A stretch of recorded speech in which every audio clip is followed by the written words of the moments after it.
Welcome. This panel is focused on unleashing Acumatica's full potential to maximize ROI. It's geared towards customers who have been on the system longer than 18 months. I am David Durego, and I am in charge of product marketing for Acumatica. Keith Ford, I'm the general manager of Eagle Fence Distributing. We have 9 wholesale fence locations across the country where we sell B2B to fence contractors. My name's Bob Scott. I'm a CFO with Karma Construction. We are a general contractor located here in Las Vegas. I did not follow a normal path with Acumatica. So in 2017, 2018, I was tasked by the owners of Karma, go find me an ERP solution to get me out of what we were with, which QuickBooks, which did not satisfy their needs whatsoever. Found Acumatica, got it on board, chose that, implemented it, and got us rolling, and that was in 2018, and I think we all knew what happened in 2020. COVID hit. The high side was I got to take my computer home and just keep on working. The low side is work did contract a little bit. But a couple months into COVID, my VAR called me up and said, hey, your implementation went really great, and would you consider coming and being a consultant for us for a bit? And so I did. I never burned bridges. I kept in contact with Karma and still did the work on the side, but I jumped ship and went and became a consultant. So I helped people who were choosing Acumatica to be their ERP solution, getting them on board, spun up and having conversations. But what was nice about it is usually the person at the organization who's in charge of implementation tends to be on the accounting finance team. That's my goal. That's my background is accounting. So we got to talk our own language and find our way through some of these pitfalls and really find solutions that work for them.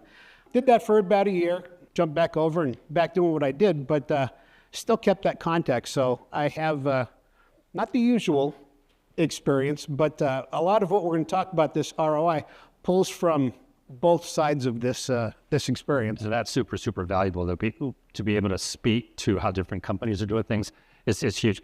Keith, you holding out on anything for us? Well, I guess, we implemented Acumatica, started working on the project in 2018, went live February of 19, and little did we know, right, again, the pandemic hit. So we, in March of 20, we're sitting all around our executive team trying to decide, if we need to redo our budgets and what we're going to do and what we're going to tell the bank and how we're going to manage our business. And little did we know that the home improvement business was going to explode.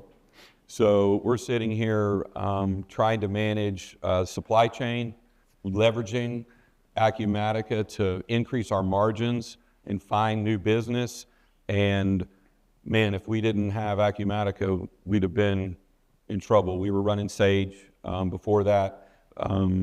We were just so fortunate to have that implementation done and able to leverage Acumatica during that time when the business was just going nuts. Let's review the agenda for today. So first of all, I just kind of want to review the learning objectives, which is the areas that we want to kind of focus our discussion with. We'll move into panel discussion, and then we will have an opportunity for you to ask our panelists some questions. The objectives today, we want to really focus on maximizing ROI, talk about continuous learning and growth, customization and optimization, user adoption and engagement, and then challenges and solution, right? So when you implement a new ERP solution, we get it, right? You're just scratching the surface. You're doing the bare minimum of what you need to do to get off QuickBooks, to get off Sage, to get off whatever it is that you're doing, because the staff is tired. They're working long hours, they're doing dual systems. So we understand that, but let's face it, you've purchased Acumatica because of the capabilities and how it can scale with your business. That's exactly the intent of this session today, is for you to kind of walk away with some ideas about, I didn't realize that, or boy, I'm not that different. Both Keith and Bob had those situations. We want you to be inspired when you leave here. So that's really the intent here. And you have the huge opportunity to learn from these, I call them tech titans, I call them heavy hitters, whatever it is. These gentlemen know the system and they've done some amazing things. Let's get into this. And first thing we want to do is talk about Maximize ROI. And, we realize this is a journey. This isn't something that, hey, I'll do these 3 things and I've maximized ROI. the software's continually changing. You're tempering the implementation of new features and capabilities along with where the organization is and their ability to take on change. And so I'd like to start with Keith first. And Keith, maybe you can share with us what strategies you've implemented to maximize ROI of Acumatica. Right. Well, obviously during the pandemic, we, were faced with the challenges of trying to get the sales team to maximize our margin and pricing. Before that, we didn't have much control of that. And we really needed to push the team at that point to try to maximize the opportunities that we had, because in many situations, we were the only supplier that had material, or we had specialty material that no one else had. We really wanted to push the envelope. We were seeing increased margin. We knew that we had spent what we spent on implementation and getting Acumatica going. And man, did we really get some return on our investment quickly when we were able to leverage the pricing and the supply channel and be able to use Acumatica really to its full potential. That's awesome. Yep. Awesome. And I'd like to talk a little bit more about measurement of ROI. But before we do, Bob, I'd love to understand what Karma's done here. Having a relationship with whomever your VAR is and whoever's the lead on that side of your implementation team to understand what you really do with your business and what your pain points were from whatever it was you're moving away from, because we don't want to duplicate that. But having that relationship and them leveraging their knowledge of the platform, you leveraging your knowledge of what your pain points are and what your business is, the two of those together is how you're really going to make music together and get your ROI out of it. Having an open mind and having some open dialogue and open discussions, things, and that goes both ways, okay? I love that. I love that. In fact, Sanket talked about, in the keynote, he talked about the community and the value of the community at Acumatica, and it's pretty unique. I've talked to a number of different VARs talking about how unique Acumatica is compared to others who have the VAR community, and they're so knowledgeable of not only the product, but the industry and how to apply it as well. So that relationship is very key. And the other thing too is their job is to stay on top of all that Acumatica has to offer, and they understand your business. So that partnership is incredible. The other day when we were talking, guys, I was kind of probing you on, okay, how do you measure ROI and how do you know that this has been valuable for you? And what you guys said was like music to my ears. So I wanted to ask that question of both of you. And so maybe Keith, you can start first. Sure. Obviously we have the KPIs just like anybody else does, but for us, we need to be nimble, right? We need to be able to add a new customer. We need to be able to add new items. We need to be able to add new users with this, this pricing model that Acumatica uses. I don't have to go out and assign a license to anybody. I'm able to add a new user and go on down the road. In our business, we have to be nimble and be able to take care of the customer quickly. And with Acumatica, and we're just that nimble, we can do it. The other thing that we've done is we're able to spin up a new location and open up. Obviously we have to find property and the people, but in 2 weeks with our VAR, which is iTech, we can be able to spin up a new location, do all the GL back in, and hopefully some of you guys that are getting to the point past the 18 or 24 months, you're able to start finding some of that growth and be able to use the system and spin up and create some new business for yourself. And we're able to do that rapidly. Love it. Love it. Bob, how about you? Well, ROI can usually be like an accounting or finance term, and it's usually used when you buy a piece of equipment so you can make some widgets faster and you can calculate an ROI. Calculating ROI on this can be a little bit more fungible, but an easy way to see if you've had success is everybody using it. Is if everybody that you intended on using it, project managers, the rest of your accounting team, owners, whomever, are they using it? And if they're not, then something didn't go quite right. So I can measure our success really easy. Just walk through the office and see if everybody's using it. If they are, fabulous. We're getting what we want out of it. From a COVID standpoint, that was a piece of cake too. Everybody go home. Okay, take my laptop, go home with me. I'm still live, I'm still doing work. My peers here in town, everybody who's on a traditional client server platform, they're trying to figure out what do we do? How do we pay bills? How do I cut checks when nobody's in the office? For us, it wasn't the big deal. So those type of things, like I said, it's a little bit fungible, but That's an accounting term too. Yeah, I like that. It was pretty easy to see. It was very clear that we're getting the ROI out of our decision to go to that platform. I love that. You know, as a marketer, you're kind of not a finance guy, right? And you know that it's a finance term, and you're always trying to quantify it. But what these two gentlemen are saying, hey, it's a little more intangible, right? It's the ability to stand up a work facility faster. It's about customer satisfaction. It's about mobilization of your team, and that's huge. That's huge. Hard to quantify. So awesome stuff. Thank you so much. Next area is around continuous learning and growth. Big thing, right? We talked about that at the start in terms of you do bare minimum and you kind of evolve and you have to evolve and you rely on your VAR. Bob, let's start with you. So what resources or training programs have most benefited your team in terms of continuing to learn and grow with Acumatica? Sure, and that's key for this group right here. Somebody's been in here about 18 months, because as you mentioned, when we're first starting, we're just trying to make sure that payroll gets done, bills get paid, cash flow stays going. We're trying to make sure that we're still going. You get a couple of months, couple of quarters behind your belt, close a fiscal year, and you understand it. And now we're at this next phase. Okay, where do we go from here? My biggest resource, biggest single, and there's a lot of resources out there, but the largest one that has the most value to me is that relationship with my VAR. So for example, 2025 R1's just getting ready to drop here pretty quick. Guaranteed there's release notes out there, available for anybody. But honestly, I don't think a lot of people go through the 200, 300, 400 pages of release notes of what's coming up. Some do, I do, I'm kind of that guy, but a lot don't. But I can tell you this, my personal client success manager, Maureen, she does read those, and she does know me, and she does know Karma, and she will call me up and say, hey, Bob, on this next release, this new feature is coming available. I think it might be a great fit for you. Can we schedule a meeting with you and a couple of our consultants and talk about this and see if it's right for you and how to spin it up and implement it and put it in use for me? That's money.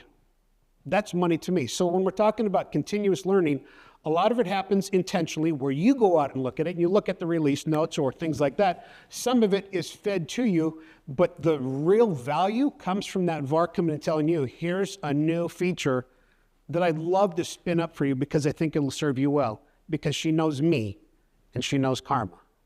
Awesome. Again, the power of the community. Keith, how about you?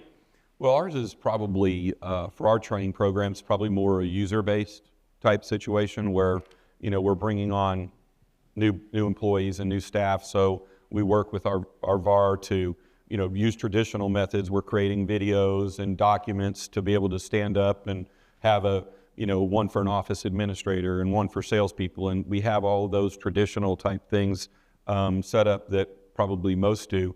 For us, I think that those work well in our situation, and I'm a one-man show, so I would say the same thing to Bob. We lean on our VAR to help us create those, be able to have those on file for us, and we use those almost solely when we start the training process. And then we're going to use the same stuff. We do site visits, we send employees to other locations, we have power users travel to other locations and visit and help with training of associates. We do use the Acumatica community a little bit, but since I'm a one-man show on pushing this out, I'm not there all the time, spending time and again release notes or spending a lot of time into the community. But I know that is a great place to go. Awesome.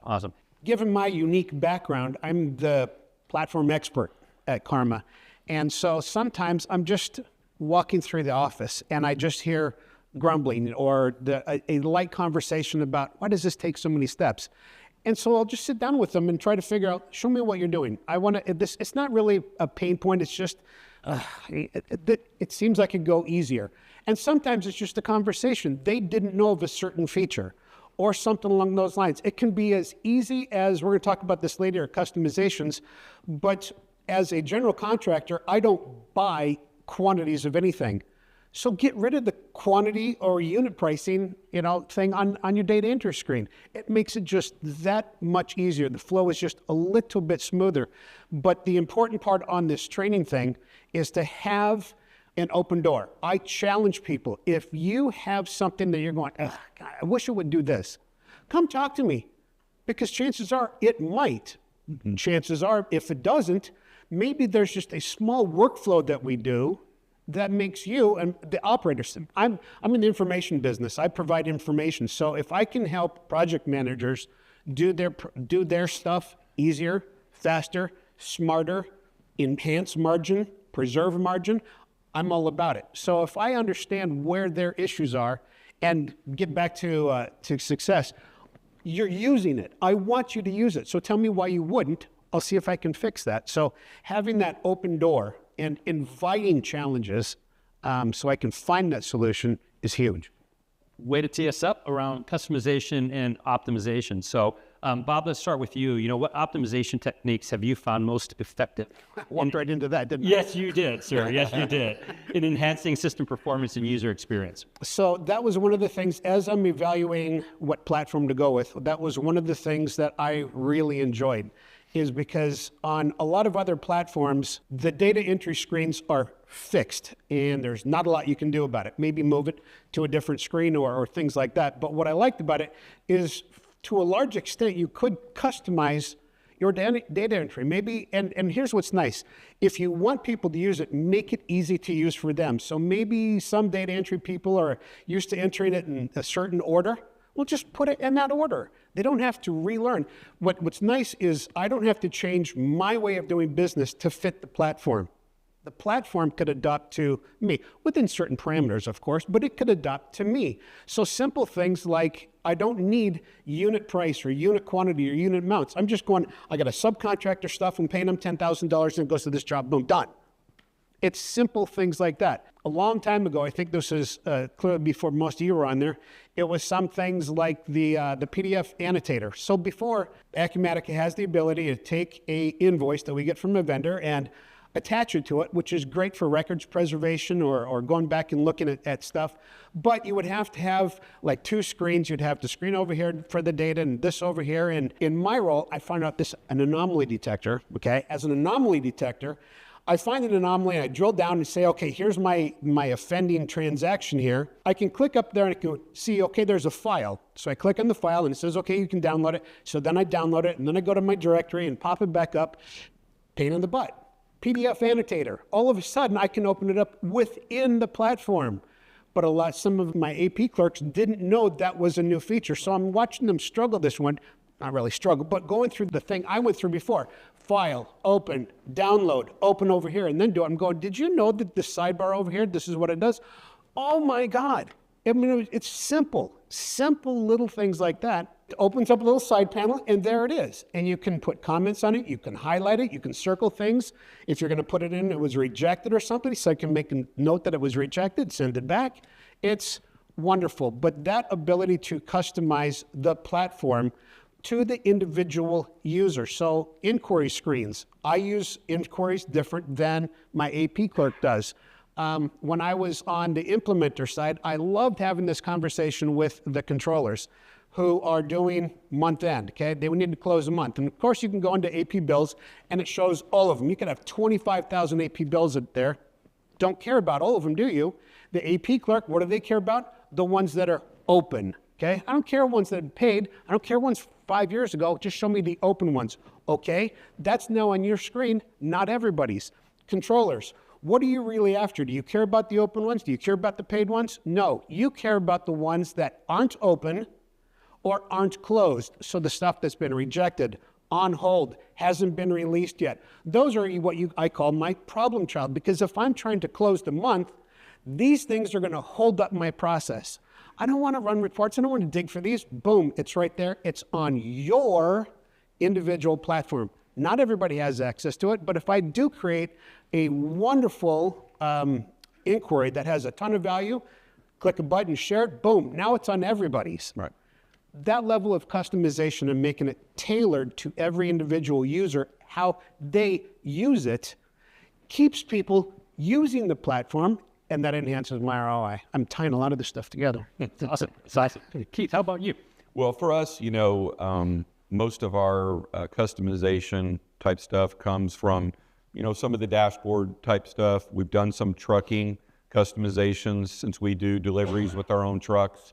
But again, back to Bob's point, most of the users are, get set in their ways. So column configurators, way to do general, inquiries by yourself, be able to do some dashboarding and widgets yourself. We've been able to do all of that. And I think that is where, the information is key. Data points and KPIs that the managers need to see, and show the exceptions that are the ones that are going to, again, we're closing the end of the year here, the end of this week, and everybody's focused on unreleased documents, trying to customize those and make sure that all of the showstoppers for us are where people can see them.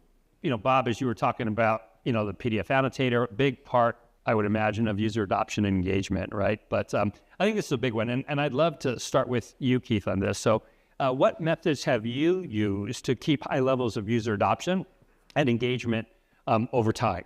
And second part to that is, how do you handle feedback and suggestions from the user community about Acumatica? Obviously, all of our employees are users on the system that are in our distribution locations. Obviously, we're using Teams to have constant communication about things that are Bob's walking through the office and he's on site with his team and he sees it. I've got 9 locations out in the field, so sometimes you don't hear about it until somebody's got a thorn in their saddle. So we need to have constant communication. We do some Teams. We don't upset the apple cart by doing that all the time, but we constantly are doing that to get feedback.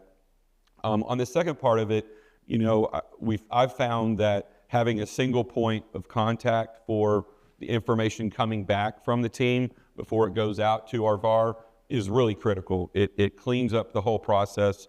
We don't have people out in the field contacting the VAR directly or asking for help. Everything filters through one single source, which is myself in this particular situation. And I'm sure you guys have done that as well. But I think that really has simplified the system, and everyone in the field now knows if they have something that is bothering them or they need assistance with, they know who to come to. It's not just the wild, wild west. If I can make the tool valuable to you and how you use, you do your task, your role, whatever it is, if I make it easy for you, you're going to stay in the system and use it. To maintain high levels of user adoption, have that open door, have that conversation periodically. I do have with my team every Tuesday at 9, we always talk about not just Acumatica, the platform, but overall, what workflows are working, what isn't working. And it could be from lien waivers that are, way outside the system to some other thing, but we make purposeful, process improvement. Acumatica being part of that conversation.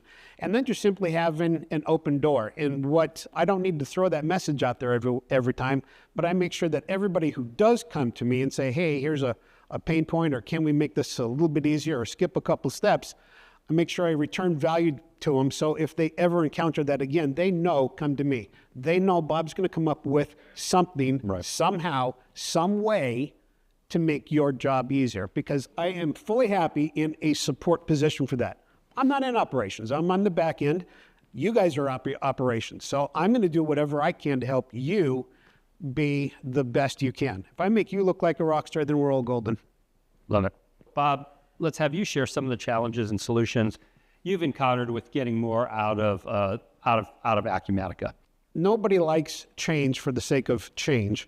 If they can see the value in change, they will tend to adopt it pretty quick. I had a great conversation with another group that just went live November 1st. So they're really, really new. And they were asking me some questions about everything's not working out right. And that's not totally unexpected.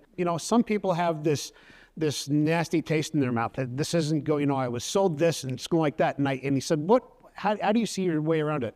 And I told them, maybe you're hearing a lot of grumbling, but somebody in there, somebody on your team sees that glimmer. Somebody sees, it's a pain in the ass right now, but I see hope. I see where this can go. Find that person, make them your champion, because you can't be the champion. You're the one that's made the decision or leading the role. You have a different place in this thing, but find that champion who works with their peers because the peers are grumbling. Give them some authority, make them heard. Sit down and have a conversation with them. Where exactly your pain points? Show me what is your workflow? And I'll go find a solution for that, or work with me and find the solution. Because if you can sell that individual, it'll spread across. When I was doing implementation, the biggest challenge we always had was any ERP chain must be supported from the top down.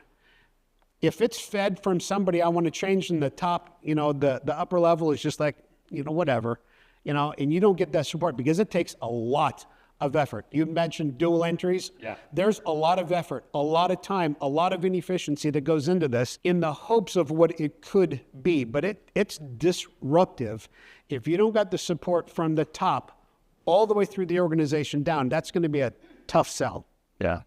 Especially you might have people feel like you're pulling the rug out from under me, right? And if they don't feel that the CEO is supporting that, then they have a line to the CEO, and then the whole thing just falls apart Quickly. Yeah, great advice. Keith, how about you? What are some of the biggest challenges you have faced with Acumatica, and how did you overcome them? For me is, being the one-man show, really. So I've really had to lean on my VAR, right? I mean, every time something comes up, I'm not a code guy or anything like that. So, help the low code, no code stuff certainly helps me a lot. But I lean on my VAR to assist me in any of those challenges that I don't have time to, not if they're showstoppers, we got to get on it and stop it right there. But I have to lean on them, and that's where the relationship comes in that Bob's talking about with the VAR to help you get through those tough times when, something's going to happen in a build on one of these upgrades. It is going to happen, and you're going to need somebody to be your advocate and go head on for the challenge and try to help you through the situation. Yeah, for sure, right? I mean, yeah. The VAR has been exposed to many customers. They've seen a lot of different situations, right? Well, and the builds, the different builds that get released after they've probably already encountered what you're running into. Right. So you got to be able to overcome those quickly because they can't stop business. Right. Business keeps marching on. Right. Yeah, for sure. What were the pain points for you in implementing Acumatica in your business? What were the areas that Acumatica didn't handle well out of the box? And how did you overcome them? Right. Well, the first thing that took me most of the time, just during the beginning implementation process, was at the time we had 5 locations and we had 5 data sets. So I was tasked with taking those 5 data sets and trying to come up with one to bring in to Acumatica, which took a lot of time. And that was stock inventory, ID numbers, that was customers, that was vendors. We had vendors, where we had 3 different remit to address, trying to figure out, do we have to do them all differently or whatever. So that was the biggest thing for me was because people had created crazy part numbers and not each one of the locations, and it was just an absolute mess for me. I don't think I really found anything, Scott, that Acumatica didn't do well. We don't do any e-commerce out of our business, so I can't speak to that part of it. I don't know. Are you and Ryan doing e-commerce? Yeah. So I don't have any. We're failing at it, but we are. Okay. I don't have much experience in that part. We're buying and selling just straight distribution, and we were able to, between the iTech team, the people that they had that had the great financial part of the accounting background, along with our CFO, we were able to create the back end. So I didn't get involved in that part as much. They knew our business, which helped, right? In the beginning, they knew the fence business, they knew the distribution business. So that helped out a lot. I'm sure there's something in there that I could find to tell you that was, but we did pretty well with it. And you mentioned you're kind of the point person with the VAR. That's right. But you have a controller CFO, I think you mentioned, right? A CFO? We do have a CFO. Okay, so why wouldn't the CFO be more the point person with the VAR? I'm just wondering what your strategy is around that. Basically, the reason why it was done is I had been with the business for 27 years. I knew what the CFO wanted, what he liked and disliked. I knew what the CEO liked and disliked. I knew what we needed from the managers out in the field team. So I was just able to be the one to, manage that and mesh that all together. Our CFO, he's pretty strong-handed. I didn't need him dealing with that situation. I needed to be the filter to bring all the parties together to make it work. Do you have an accounting background yourself? I do not. No. Mine's sales and marketing. With your new branches or with new customers, do you have controls in place so that not just anybody can open up an account? Absolutely. And you can lock all that down? That's true. Absolutely. So we have a credit administrator that takes care of 7 of the branches, and we just hired a second one that's taken on the 2 new ones. So the credit administrator or the controller or the CFO are the only 3 people that can enter a new account, whether that be a COD account or somebody with credit terms. So somebody rolls in with their whatever flat deck one time. They're going to go on a cash account for now. If they want to set up a COD account, they can come to the forefront, give us their information and sign for a COD account, and we'll create them one so we can give them appropriate pricing based on that. Otherwise, they're getting pricing based on our cash account that comes in every day. You mind if I jump back to that prior question you had, why the CFO or controller isn't the point person sometimes? When I was working as an implementer, accounting's accounting is accounting. It's pretty vanilla. But other organizations where manufacturing or distribution or parts or things like that are the big thing, and being able to have the parts set up right, or bundles where X number of parts make a pallet and pallets make up, that sort of thing, where that is the really crucial part. It's not uncommon to have a product manager or distribution manager take point on there, and the controller or CFO takes a back position. So when you're building those pallets or building those items, the costs go to the right place, but accounting can be fairly vanilla in that standpoint. So it's not terribly uncommon. Yeah. And situations like that. Yeah, so we're just in the implementation phase, and so my controller is our point person with our part. But to that exact point you're talking about, we were just kind of given the segue direction as to, okay, who's going to look after inventory and product costing and all those. You don't want the accountants doing it. Exactly, and so I'm jumping in on that portion, but I'm still not going to be the point person. So that's how we're handling it. Somebody in that aspect should be. Yeah, the controller does not have the detail, in what the widgets are. No, that's the point. We don't. They're nothing but a part number to us. Yeah, that's the point. Being in similar businesses, we've got, some people in maybe production or construction, our installers, and they just want to do their jobs at the end of the day. And, they're not computer guys or girls.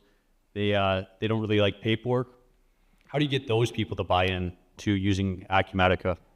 So you're talking about maybe some of the field type people or people that aren't as computer savvy? Field or production, manufacturing, warehouse.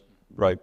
We haven't pushed out to any warehouse management type stuff, right? So we don't, when we're picking fence parts out in the warehouse, we're using just, standard pick ticket to go out there, and we're not doing any scanning or any barcoding. So we're not forcing those users at that level are not really using the system per se. Our adoption at that point stops with pretty much the sales team and the office and administrative staff for our business, right? And we're strictly in the wholesale. So we're not pushing down to the next level where there's people out in the field. Now, Bob being in construction, maybe he can speak to, they're also installing out in the field. So, how do they get the user to adopt that are, non-users? I don't have too many people, Ryan, that are in that. I haven't forced it down that far yet for us.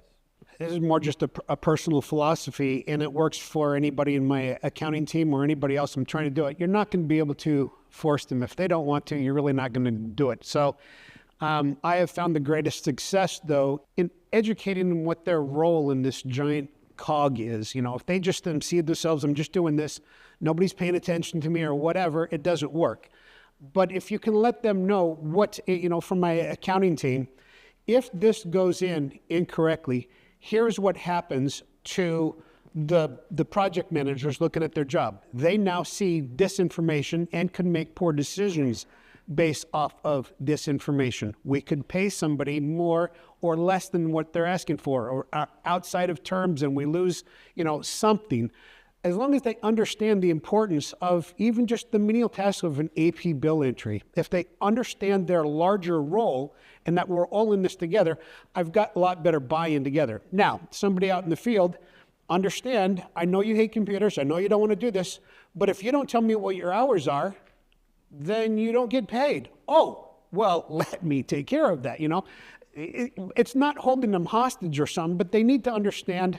You will get, put it this way, you'll get greater buy-in if they understand their role in this machine. And from somebody who's out in the field, it's more than just getting paid. That labor rolls up into the costing, which rolls up into the billing, which rolls up into cash flow, which rolls up into your ability to make payroll. I've gotten better buy-in that way rather than just say, do it, here's your instructions, go. I'll have a part two to that question. Would be people who are really pen and paper driven. They're in the office, you know, that really just hate doing their estimating or anything like that, you know, on a computer system, and now really moving fully over to Acumatica and a computer-based environment. How would you get those people to buy in? So they're good at job layout on a piece of paper, and that's the way they've always done it. And they've always made their bill of materials list parts at a time all the way down, and that's what they're used to doing. Old school type stuff. Well, the nice thing about Acumatica is, you know, certainly with some of the newer versions, you know, they can bring that paper into the system and they can still see it. They can still reprint that out if they want to, right? So you have to work with the VAR, which I think is iTech, right, in trying to get that to where it's seamless, where those people that do want to have the paper come into the sales order or the quote or some type, or the case or the customer file, however they're doing it, they can have that where they can still see it and reprint it if they want to take it back out of the system with them, because it will do it. Yeah, we've done the same thing with invoices or other paper documents that come in. Everything's scanned and everything is project driven. So as soon as we scan it and enter in just the basic project information, boom, it goes off to that project manager for approval. And then using things like the PDF annotator, they can just, you know, they just click on it, it slides open, they can see it, they can see where we've coded it, looks right, everything's good, approve it or disapprove it or whatever. And so I haven't really encountered that much because it is so easy. But you're right, if they do want a copy of it while that thing's open, just print, done. They can bring it back out if they want. They can, yeah.